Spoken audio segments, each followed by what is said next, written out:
Thank you so much, Charlotte, and thank you all for being here.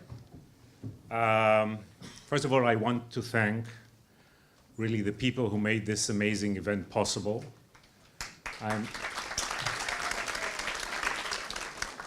So first of all, it's the Haaretz family, so all the people present here, Amos, Hillel, Rami, Aluf, Charlotte, the amazing Haaretz team. I think that the Jewish people and the Jewish democratic state can be really proud of these people.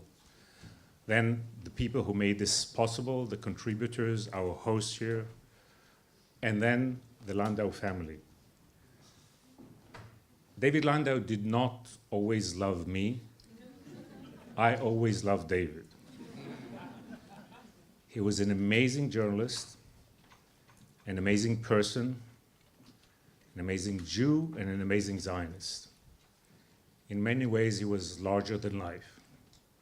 So even when we had our difficult moments, I always deeply cherished what David is all about, and I'm so happy that we are having this gathering in his memory. I thought that it's a bit of Israeli chutzpah of us to come with our local provincial dramas here when you're experiencing your big drama here. But the great panel regarding Brexit, I think, solved that problem. What I will try to do, and hopefully I will try to cover a lot of territory in a brief way, hopefully not take too much of your time. But what I may try to do is rock the boat. In many ways, my role in Haaretz is to tell the Haaretz readers and some of the Haaretz writers to do with them what Haaretz does with other Israelis. To challenge some dogmas, to bring about some unconventional views, and to speak about some inconvenient truths. So I think it would be a waste of time not to do this here, because as you'll soon hear, I think we are in a critical junction, and I think the need to have a candid, intelligent, open, respectful, civilized conversation is essential. One apology for those of you, and I hope there are many of you who are not from liberal Zionists. I will be speaking for the Mishpucha.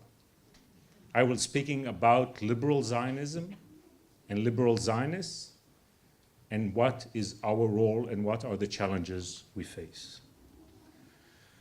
I think Israel faces an existential danger, existential threat.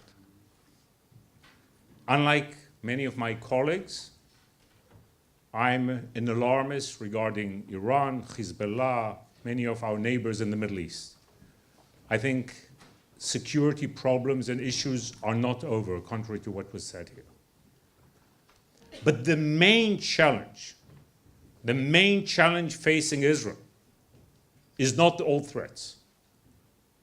Because there is no Syrian army that will invade the Golan Heights, there are no Iraqi missiles that will land in Tel Aviv, and there is no hostile Egyptian army that will cross the Sinai Desert. So the real, new, existential threat Israel faces, it's not that new, but now it's so apparent, is threefold. One is the fact that the one-state situation is developing into a cancer that will soon be irreversible. In my mind, we have no more than a decade, probably much less than a decade. But if the present processes, trends go on, if we will have 700, 800 first settlers in the West Bank in 2025, 2026, the Zionist project will be over. The Zionist project will be over. We might not feel it that same day. We might actually see it and feel it 20 years later. But we will pass the point of no return in these coming years. The second challenge facing Israel is the attack on its legitimacy. We've just heard the news in Haaretz about the way Tzipi Livni was treated here. This is not a major story yet, but it's a sign of where we are heading. Israel is losing its legitimacy. For right reasons, for wrong reasons, I think that mainly for wrong reasons, but this is something that is happening. Some Israelis believe that the Chinese or the Russians, the Putins and the Erdogans would save us. It's wrong. If Israel will become a pariah state, if the West turns its back on Israel, we have no future. This is much more dangerous for us today than all the security problems we face. The third element of this existential threat is the attack on Israel's democracy. I'm no Likudnik. I've never voted for the Likud. Every morning I wake up, I miss the Likud. The new Israeli right, the radical religious and non-religious right, is betraying the Jabotinsky tradition, not labor Zionism. We see now an unprecedented attack on the democratic values and the democratic institutions that made Israel so great. Who is to be blamed? The Israeli right has to be blamed. Settlements? My family traveled from Hampstead to London, to Jerusalem, just so that there will be one country in the world where the Jews will be a majority. So the Jewish people can express themselves politically in a democratic context. This is Zionism. This is what it's all about. We've been a minority and we are a minority in so many countries. And if we are to be a minority, it's much more nicer. It's not much nicer here than in the Middle East. What do these people who think they are Zionists what do they think they're doing? By trying to grab the entire land, by creating a situation where 40, 45, 50, 55% of the population under Israeli rule are Palestinians. This is unfair to the Palestinians. They suffer, but it endangers us. Occupation is much more dangerous for Israelis than it is for Palestinians. The right is to be blamed for that. The attack on the loss of legitimacy. We used to be so smart. We understood that this is a fragile project that needs international legitimacy and international support. First, we created this alliance with Great Britain, with the British Empire, then with the French, and then with the Americans. With all due respect to Israeli heroism and pioneers and pilots and paratroopers, without that Western support, we would not have survived the day. Today, day in and day out, members of Knesset and members of the cabinet are eroding this alliance and are undermining Israel's legitimacy. And the attack on democracy? First, they went after Haaretz. They went after the Smolanim, the lefties.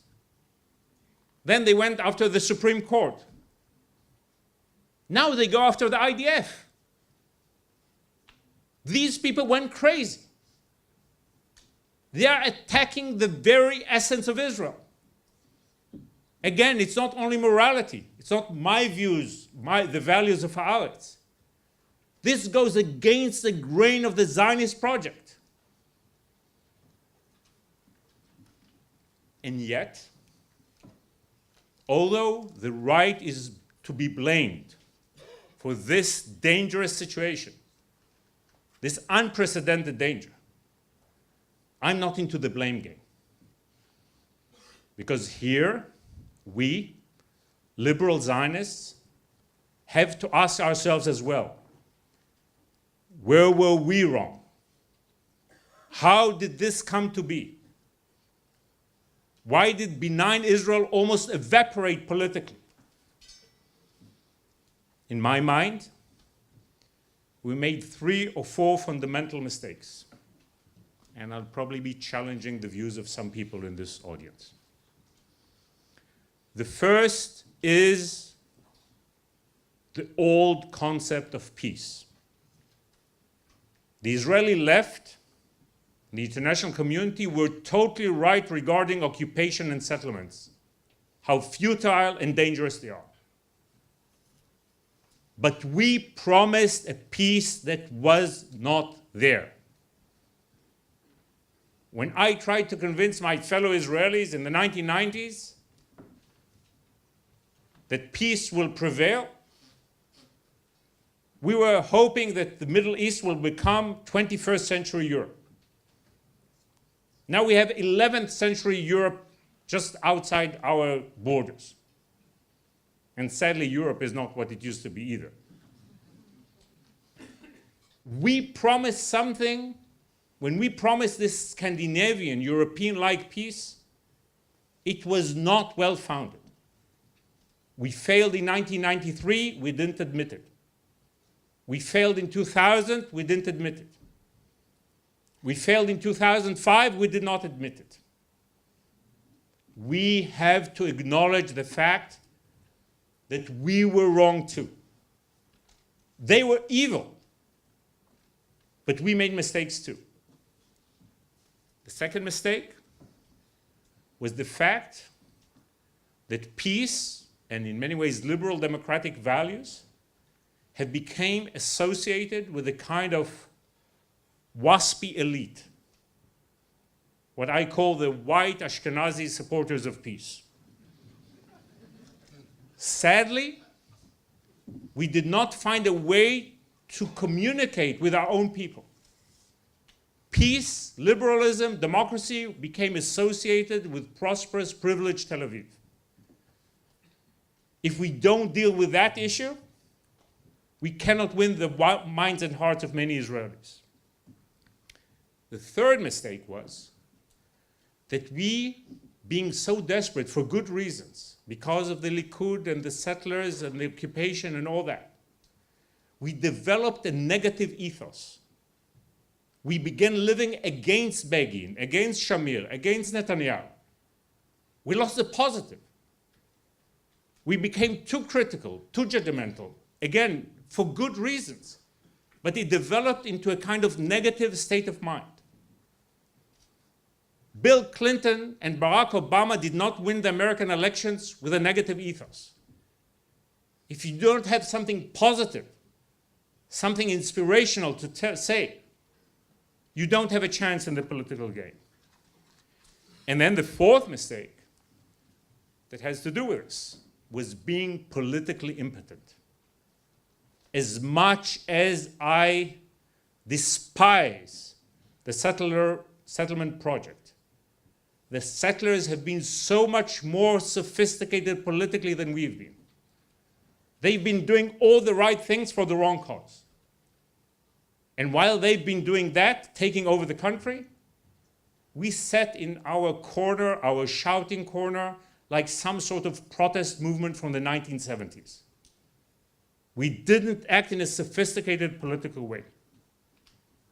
To put it in a sentence, the Israeli left, the liberal Zionists, are totally right when in criticizing the policies of this government and previous governments, occupation, settlement, the drift to the nationalism, even the attack from like political, religious elements on our democracy. But this is just 1/3 of reality. We lost the vocabulary, how to describe the greatness of Israel, the miracle of Israel, and we lost the vocabulary, how do we deal with Palestinian extremism and Arab political failure. There is Jewish fascism. There is Israeli fascism on the fringes. But there is also Palestinian fascism. And there is Arab extremism. Where does it say that liberals cannot talk about it? Where does it say that we should shut up when horrible things are happening around us? By focusing only on Israeli evil, only on Israeli mistakes, we lost the ability to deal with reality, and we lost the ability to communicate with our own people.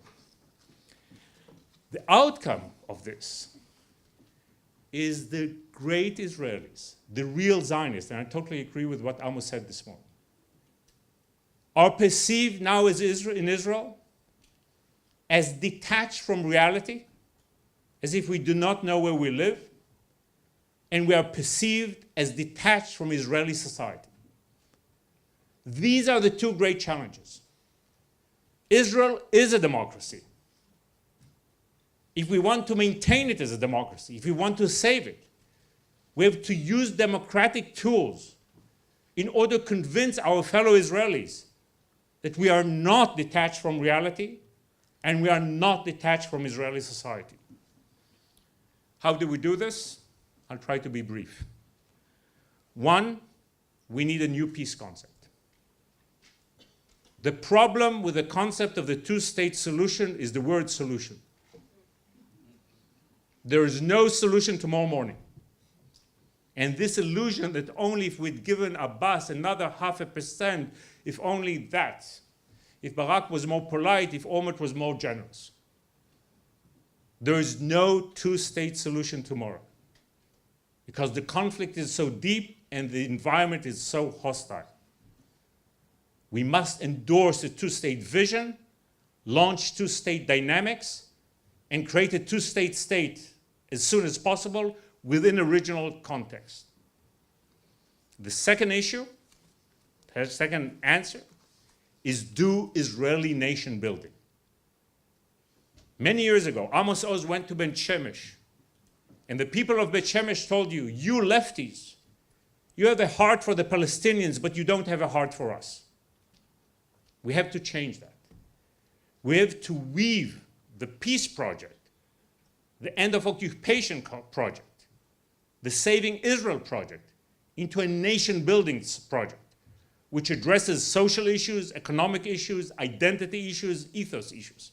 It cannot be a separate issue. Then, the third thing that we must do, which is part of it, is a dialogue with our fellow Israelis. It is unacceptable that we will go anywhere in the world to talk to the Palestinians, which we should do, but we don't talk and don't listen with respect to our fellow Israelis. We have to respect their fears, their concerns, their traditions, their values.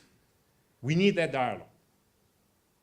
The fourth thing is having a dialogue with the progressive elements in the West and with the young Jews of the diaspora. I totally subscribe to what Mick Davis said here, and I'm appalled by what some Israelis said here. Every Jew in the diaspora has a stake in Israel. I don't want Jews of the diaspora to be shut up. On the contrary, what happens to us affects you, what happens to you affects us. It is totally unacceptable that you will be expected to stand by Israel, whatever happens, and you will not have a say in where Israel is going. Because my life has become a large extent about the dialogue with the millennials, with the young Jews of the diaspora in this country, in America, and elsewhere. I don't want to get into that deep issue, but this is a critical issue. If we don't listen to the young people, first to the young Jews of the diaspora, if we don't find a way to inspire them, to be relevant for them, to understand their concepts, and actually tie Israel into their world, we're endangering the future. The fifth thing that we must do is to just do. It's enough of petition writing. It's enough of a protest movement. It's time for us to grow up, to be leaders, to act, and to act in the real world as it really is. 99 years ago, in this city, the negotiation had begun which led to the Balfour Declaration. Without the greatness of the Anglo-Jewish community, without the genius of Chaim Weizmann's Zionism, we would not have had Israel. There's talk of anti-Semitism, and I'm aware, although I'm an Israeli-born Israeli, I have a long Jewish nose and I can sense anti-Semitism. But there was much more anti-Semitism in this city in 1916, 1917 than there is today. But we had sechel. We were smart.